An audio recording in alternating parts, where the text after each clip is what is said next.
एक तरफ एक आदमी बैठा था जो कि नाव चला रहा था और दूसरी तरफ ये बिजनेसमैन बैठा हुआ था।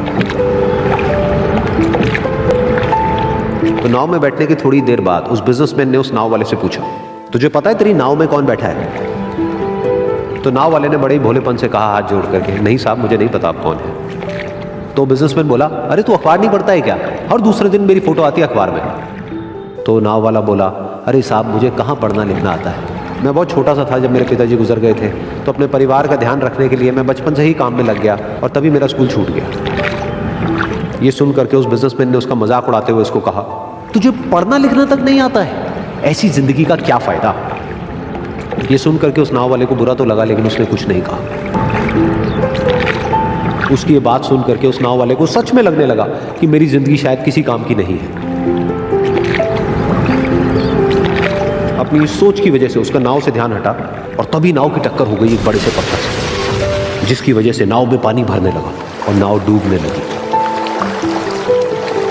उस जगह पर पानी बहुत ही गहरा था और किनारा दूर था। नाव वाले को समझ आ गया कि अब इस नाव को बचाने का कोई तरीका नहीं है और वो अपनी जान बचाने के लिए नदी में छलांग मारने ही वाला था। तभी उसने उस बिजनेसमैन से पूछा, साहब आपको तैरना तो आता है ना?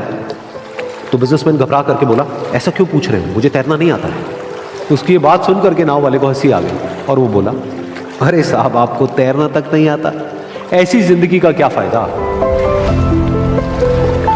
ये सुन करके उस बिजनेसमैन को अपनी गलती का एहसास हुआ और वो हाथ जोड़ करके उस नाव वाले से बोला, तुम जो कहोगे मैं तुम्हें दूंगा, बस मेरी जान बचा लो।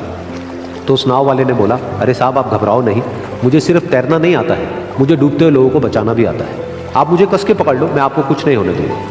और फिर उस नाव वाले ने ना सिर्फ अपनी बल्कि उस बिजनेसमैन की भी जान बचाई। तो इस कहानी से हम एक बहुत बड़ी सीख ले सकते हैं कि हमें जिंदगी में कभी भी किसी का भी मजाक नहीं उड़ाना चाहिए या उसको अपने से कम नहीं समझना चाहिए, क्योंकि हमें नहीं पता कि हमें कब, कहां, कैसे, किसकी जरूरत पड़ जाए।